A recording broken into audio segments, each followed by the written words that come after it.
আসসালামু আলাইকুম, শুভেচ্ছা। আজকের পাঠে স্বাগত জানাই। আজ প্রশ্ন উত্তর পর্ব, অর্থাৎ আপনারা উচ্চারণের পাঠশালার আগের পাঠগুলোতে বিভিন্ন শব্দের সঠিক উচ্চারণ জানতে চেয়ে কমেন্ট করেছেন। তো সেই কমেন্টগুলোর ভিত্তিতে আজকের পাঠ সাজিয়েছি, যাতে অন্যরা উপকৃত হতে পারে এই শব্দগুলোর সঠিক উচ্চারণ জানার মাধ্যমে। আর আমার অনুশীলন তো হয়েই গেল, কারণ আমি সবগুলো শব্দের সঠিক উচ্চারণ একসাথে করে আজকের পাঠ তৈরি করার চেষ্টা করছি। প্রথমে বলতে চাই এই শব্দটির কথা। এটি আমার বেশ ভালো লেগেছে যে এই খুঁটিনাটি বিষয়গুলো আপনারা জানতে আগ্রহী হচ্ছেন।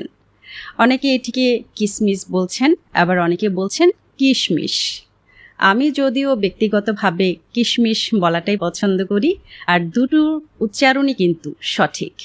বাংলা একাডেমি বলছে কিসমিস এবং কিশমিশ দুটোই সঠিক উচ্চারণ।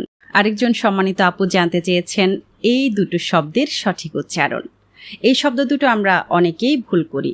আমরা প্রায় শুনি অনেকে বলছেন সংস্কৃতি, সাংস্কৃতিক, কিন্তু এর সঠিক উচ্চারণ হলো সংস্কৃতি, সাংস্কৃতিক। সবগুলো কিন্তু তালব্য শতে রূপান্তরিত হচ্ছে।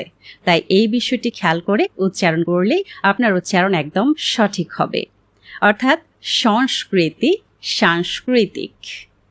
আরেকটি কমেন্ট এসেছে যেটিতে এই দুটো শব্দের সঠিক উচ্চারণ জানতে চাওয়া হয়েছিল। এই দুটো শব্দের সঠিক উচ্চারণ হলো ব্যক্তি এবং ব্যতিক্রম। শ্যামবাজারের শশীবাবুর কথা অনেকেই মনে করেছেন, বলেছেন যে শ্যামবাজারের শশীবাবু সবগুলোই আমরা তালব্যস্য উচ্চারণ করেছি, কিন্তু সাইকেল কেন দন্তস্য উচ্চারণ করলাম? আসলে এটির কারণ হলো সাইকেল একটি বিদেশি শব্দ, তাই এখানে দন্তস্বয়ের উচ্চারণ অবিকৃত থাকছে। আরেকটি প্রশ্ন ছিল যে দুটো উচ্চারণই সঠিক এরকম যখন আমি লিখছি তখন কোনটি আপনারা সঠিক বলে ভেবে নেবেন। আসলে বাংলা একাডেমি কিছু কিছু শব্দের দুটো উচ্চারণকেই সঠিক বলে ধরে নিয়েছে, সেজন্যই এই দুটো শব্দের যে কোনো একটি আপনি উচ্চারণ করতে পারেন, যেমন বৈষম্য বা বৈষম্য। এই দুটো উচ্চারণই কিন্তু সঠিক। আরেকটি প্রশ্ন এসেছিল এই শব্দটির সঠিক উচ্চারণ নিয়ে। যদিও এটির বানানে হ প্লাস ন, অর্থাৎ হ আগে উচ্চারিত হবার কথা ছিল, কিন্তু উচ্চারণ করতে গিয়ে দেখা যায় এটির উচ্চারণ হলো আনহিক। নটি আগে চলে আসছে, তাহলে এর সঠিক উচ্চারণ হলো আনহিক। আনহিক অর্থাৎ দৈনন্দিন বা প্রাত্যহিক জীবনের যে বিষয়টি, সেটিকে আমরা আনহিক বলছি। সঠিক উচ্চারণ আনহিক। আপনাদের অনেক কমেন্ট পাচ্ছি, কৃতজ্ঞতা স্বীকার করছি, কিন্তু সব কমেন্টের হয়তো আমি উত্তর দিতে পারছি না।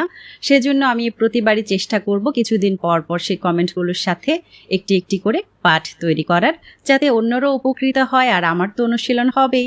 সবার জন্য অনেক শুভকামনা রইল। ধন্যবাদ সবাইকে।